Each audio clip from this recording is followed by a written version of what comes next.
آپ دیکھ رہے ہیں سٹی انڈیا نیوز چینل، حق کی آواز۔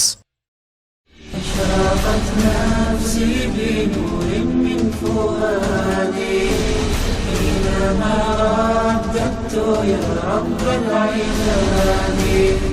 وانتشت روحي وصار الدمع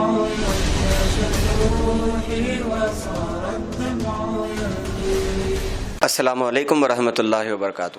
میں حافظ احمد اکرم عباس آپ سبھی کا سٹی انڈیا ٹی وی کے پروگرام پیغام دین میں استقبال کرتا ہوں۔ سب سے پہلے تو میں سٹی انڈیا ٹی وی کے چینل کی جانب سے ہمارے دیکھنے والے تمام ہی ناظرین کو محرم الحرام 1442 ہجری کی دل کی گہرائیوں کے ساتھ مبارکباد پیش کرتا ہوں۔ آج ہمارے ساتھ اسٹوڈیو میں موجود ہیں شہر حیدرآباد کی مشہور و معروف شخصیت مفتی حافظ محمد سبحان صاحب، خطیب مسجد گولڈن ہائٹس کالونی، آج ہمارے ساتھ اسٹوڈیو میں موجود ہیں۔ ہم حضرت والا کا تہہ دل سے استقبال کرتے ہیں اور ہم مفتی صاحب کے ساتھ جانیں گے، اب کیونکہ یہ محرم الحرام کا مہینہ شروع ہو چکا ہے جو اسلامی کیلنڈر کے حساب سے سب سے پہلا مہینہ ہے، تو ہم اس پر مفتی صاحب کے ساتھ گفتگو کریں گے۔ تو مفتی صاحب، آپ سب سے پہلے تو آپ کا استقبال ہے ہمارے آج کے پروگرام پیغام دین میں۔ میں آپ سے یہ جاننا چاہوں گا کہ ہمارے ناظرین کے کافی سارے سوالات آئے کہ محرم کی فضیلت کیا ہے، محرم جو اسلامی کیلنڈر میں جو سب سے پہلا ہمارا مہینہ ہے اس کی کیا فضیلت ہے؟ الحمد لله نحمده ونستعينه ونستغفره ونؤمن به ونتوكل عليه ونعوذ بالله من شرور أنفسنا ومن سيئات أعمالنا، من يهده الله فلا مضل له ومن يضلله فلا هادي له، ونشهد أن لا إله إلا الله وحده لا شريك له، ونشهد أن سيدنا ونبينا ومولانا محمدا عبده ورسوله أرسله بالحق بشيرا ونذيرا وداعيا إلى الله بإذنه سراجا وقمرا منيرا، فأعوذ بالله من الشيطان الرجيم، بسم الله الرحمن الرحيم، إن عدة الشهور عند الله 12 شهرا في كتاب الله يوم خلق السماوات والأرض منها 4 حرم ذلك الدين القيم، صدق اللہ العظیم۔ معزز سامعین کرام و ملت اسلامیہ کے عزیز نوجوان دوستو، جیسا کہ سوال کیا گیا ہے کہ محرم الحرام کے فضائل کیا ہیں اور محرم کے مہینے کی افضلیت کیا ہے، میرے اور آپ کے آقا جناب محمد الرسول اللہ صلی اللہ علیہ وسلم کا ارشاد مبارک ہے کہ محرم الحرام کا مہینہ یہ بڑا عظمت والا مہینہ ہے، فضیلت والا مہینہ ہے اور بزرگی والا مہینہ ہے۔ اب جیسا کہ ہم جانتے ہیں کہ محرم کے ساتھ حرام لگا ہوا ہے، محرم الحرام، اور جیسے سفر المظفر، تو آپ اسی سے اندازہ کر سکتے ہیں کہ محرم الحرام یہ بڑا عظمت والا مہینہ ہے، بزرگی والا مہینہ ہے، فضیلت والا مہینہ ہے۔ جیسا کہ میرے اور آپ کے آقا تاجدار مدینہ محمد الرسول اللہ صلی اللہ علیہ وسلم کا ارشاد گرامی ہے، محرم کا مہینہ بڑا افضل مہینہ ہے، مبارک مہینہ ہے، برکتوں والا مہینہ ہے۔ اب جیسا کہ اب تاریخ کے اندر ہم پیچھے جاتے ہیں، تاریخ کے اوراق گردان کرتے ہیں، تو پتہ چلتا ہے کہ جیسا دوسرے اقوام کے اندر عیسوی ہے اور اسی طریقے سے جو تقویم ہے اور اسی طریقے سے جیسا کہ کیلنڈر جو شروع ہوا، تو یہ اسلام کا سب سے پہلا مہینہ محرم کا مہینہ ہے، اور اس کو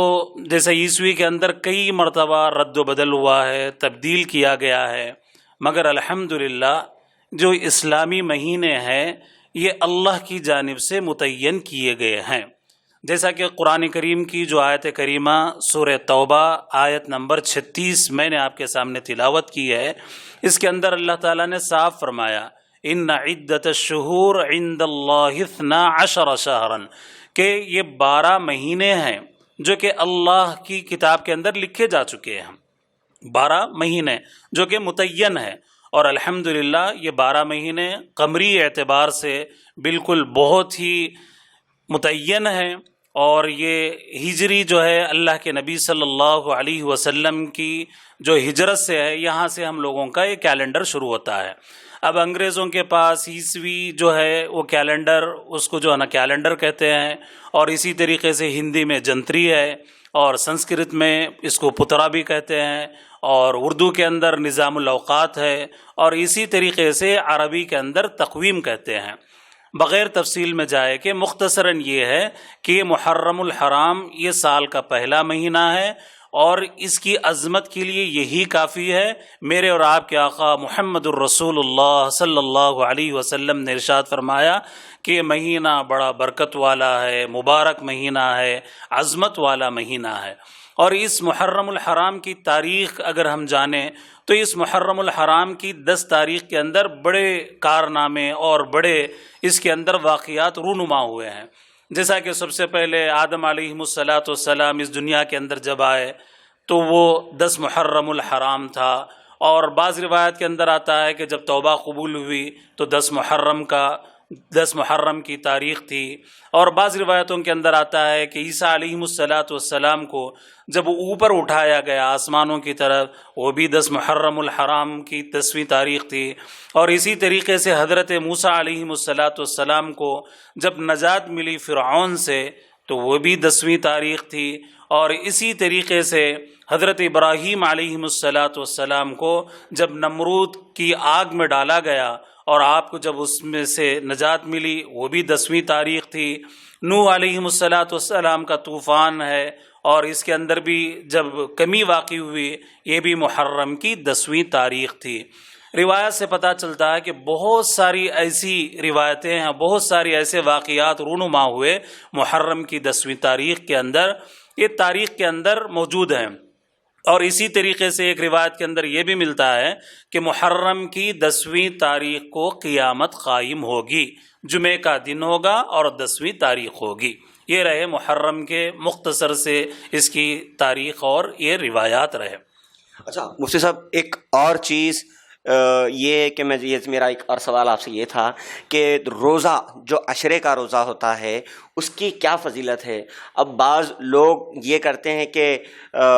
10 محرم کے دن تو روزہ رہ جاتے ہیں، مگر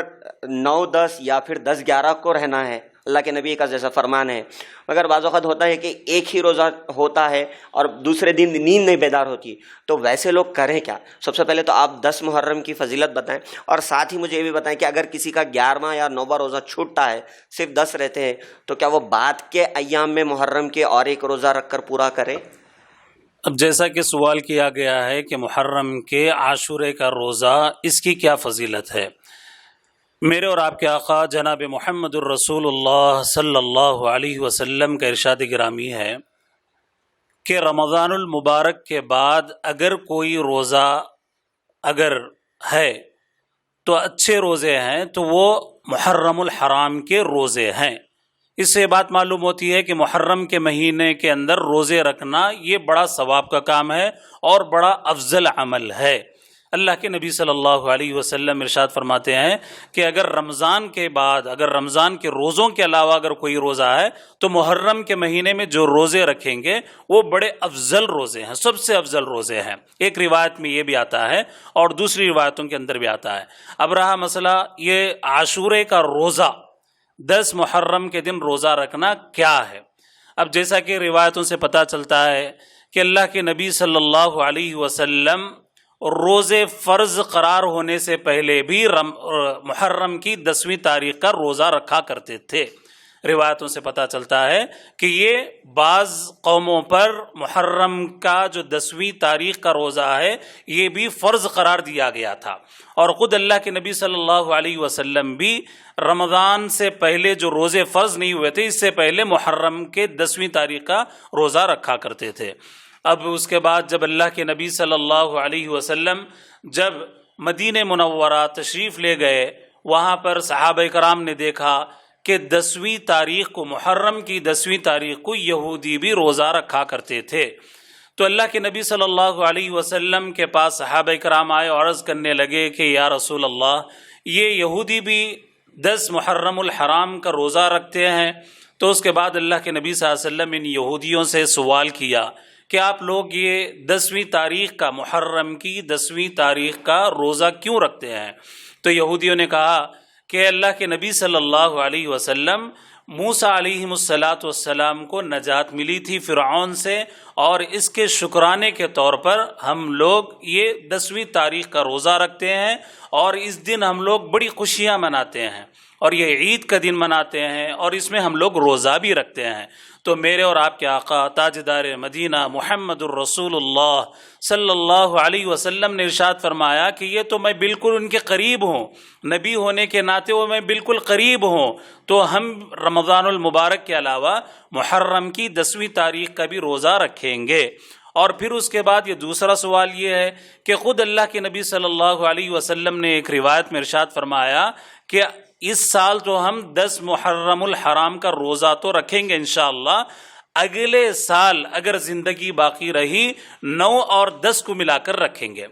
یعنی 10ویں تاریخ کا روزہ رکھنے کے بعد 11ویں تاریخ کا روزہ رکھیں گے۔ صحابہ نے پوچھا کہ وہ کیوں؟ اللہ کے نبی صلی اللہ علیہ وسلم نے ارشاد فرمایا تاکہ اس میں یہودیوں کی مخالفت کی جائے۔ سبحان اللہ، یہودیوں کی مخالفت کی جائے۔ اس کے اندر خصوصاً یہ محرم الحرام کے اندر یہ 10ویں تاریخ کا جو حضرات بھی روزہ رکھتے ہیں، چاہے خواتین ہو چاہے نوجوان ہو، بزرگ حضرات ہیں، تو ان کو چاہیے کہ محرم کی 9ویں تاریخ کا روزہ رکھیں اور 10ویں، 2 ملا کر رکھیں۔ اگر کوئی 9ویں تاریخ کو نہیں رکھ سکتے ہیں تو 10ویں تاریخ کا روزہ رکھیں، اور ساتھ 11ویں تاریخ کا بھی روزہ رکھیں، تاکہ میرے اور آپ کے آقا محمد الرسول اللہ صلی اللہ علیہ وسلم کی منشا پوری ہو جائے، اور یہ سنت بھی پوری ہو جائے، اور اس کے اندر یہودیوں کی مخالفت بھی ہو جائے۔ 9 اور 10 کا روزہ رکھیں، یا پھر 10 یا 11 کا روزہ رکھیں، یہ سنت عین سنت کے مطابق ہے۔ اور ایک روایت کے اندر یہ بھی آتا ہے جو آدمی 10ویں تاریخ کا روزہ رکھتا ہے، اللہ تعالیٰ اس کے پچھلے 1 سال کے چھوٹے گناہ صغیرہ معاف فرماتے ہیں۔ اس کے اندر گناہ کبیرہ نہیں ہے، جیسے والدین کی نافرمانی ہے، شراب خوری ہے، زنا خوری ہے، یا مطلب زنا ہے، یا جتنے بڑے بڑے کام ہیں، یہ جب تک اللہ سے توبہ نہ کی جائے سچے دل سے معاف نہیں ہوتے۔ البتہ چھوٹے گناہ ہیں، علماء نے اس میں لکھا ہے چھوٹے چھوٹے گناہ جو بھی لغزشیں ہوتی ہیں، اللہ تعالیٰ اس روزے کی برکت سے، 10ویں محرم کی روزے کی برکت سے اللہ تعالیٰ اس کو معاف فرما دیتے ہیں۔ ہم تمام کو چاہیے کہ اس کا اہتمام کریں، خصوصاً نوجوان، خواتین، بڑے جتنے بھی ہیں، یہ 10 محرم الحرام کا روزہ رکھیں اور اللہ کے نبی صلی اللہ علیہ وسلم کی سنت کو زندہ رکھیں۔ قبل اس کے کہ میں پروگرام کے اختتام پر پہنچوں، مفتی صاحب آپ سے ایک گزارش یہ تھی کہ ہمارے اس چینل کے ذریعے اس ماہ محرم الحرام کے موقع پر آپ ہمارے ویورز، ناظرین کو کیا پیغام دینا چاہیں گے اس ماہ محرم الحرام؟ آپ کے ناظرین کو اور تمام ملت اسلامیہ کے جتنے بھی مسلمان ہیں، ان تمام سے یہی ادباً میں گزارش کروں گا کہ اس محرم الحرام کے مہینے کی جو عظمت ہے اور فضیلت ہے اس کو مد نظر رکھتے ہوئے اس مہینے کے اندر زیادہ سے زیادہ نیک کام کریں، نمازوں کی پابندی کریں، ذکر اذکار کریں، قرآن کی تلاوت کریں، اور ساتھ ہمدردی کا بھی معاملہ کریں، اور محرم کی 10ویں تاریخ کا روزہ ضرور رکھیں۔ میں یہ تمام ناظرین کو یہ پیغام دیتا ہوں کہ یہ اللہ کے نبی صلی اللہ علیہ وسلم کی سنت مبارکہ رہی ہے، تو اس واسطے تمام ناظرین اور آپ کے ویورز کو میں ادباً یہ گزارش پھر کرتا ہوں کہ اس محرم الحرام کے مہینے میں، جو کہ یہ سال ہے، ابتدا ہے، اور یہ جیسے کہ آپ کی ایک زندگی کا ایک حصہ ختم ہو رہا ہے، تو اب احتساب بھی کریں اپنی زندگی کا کہ ہمارے جتنے ایام گزر چکے ہیں، غفلت میں گزر چکے ہیں اور نادانی میں، کوتاہی میں گزر چکے ہیں، اب ایک سال نیا آغاز ہو رہا ہے، تو آپ بھی اپنی ڈائری نئی بنائیں اور اس کے اندر حسنات کے اندر، نیکیوں کے اندر، اور والدین کے ساتھ حسن سلوک کے ساتھ اچھی طریقے سے اپنی زندگی گزارنے کا ایک آغاز کریں، یہاں سے شروع کریں۔ میں یہی آپ تمام حضرات کے جتنے بھی ناظرین ہیں آپ کے چینل کے، ان تمام سے یہی میں گزارش کروں گا۔ جی بالکل مفتی صاحب، ہم آپ کی اس بات کو بالکل مد نظر رکھیں گے، ملحوظ رکھیں گے، اور انشاءاللہ پوری کوشش کریں گے کہ ہم اس پر عمل کر سکیں۔ میں سٹی انڈیا ٹی وی کی جانب سے آپ کا شکریہ ادا کرنا چاہوں گا کہ آپ نے اپنا قیمتی وقت نکال کر ہمیں اتنے اہم معلومات میں اضافہ کیا۔ دل سے ہم آپ کا شکریہ ادا کرتے ہیں مفتی صاحب۔ جزاک اللہ، جزاک اللہ۔ اور میں تمام ہی ناظرین کا شکریہ ادا کرنا چاہوں گا کہ جنہوں نے اپنا قیمتی وقت نکال کر ہمارے اس پروگرام سے مستفید ہوئے۔ پروگرام کے اختتام پر بس میں یہی کہوں گا کہ دیکھتے رہیے سٹی انڈیا ٹی وی کا چینل حق کی آواز۔ مجھے دیجیے اجازت۔ السلام علیکم ورحمۃ اللہ وبرکاتہ۔ أشرقت نفسي بنور من فؤادي يا رب العباد وانتشت روحي وصار الدمع وانتشت روحي وصار الدمع دوستو اگر آپ کو ہماری نیوز اور انٹرٹینمنٹ تمام پروگرام پسند آتے ہیں تو پھر لائک کریں، شیئر کریں اور سبسکرائب کریں، اور ہاں بیل آئیکن دبانا نہ بھولیں تاکہ آپ ہماری ہر نیوز اور ہر انٹرٹینمنٹ پروگرام سے اپڈیٹ رہیں۔ دیکھتے رہیے سٹی انڈیا نیوز، حق کی آواز۔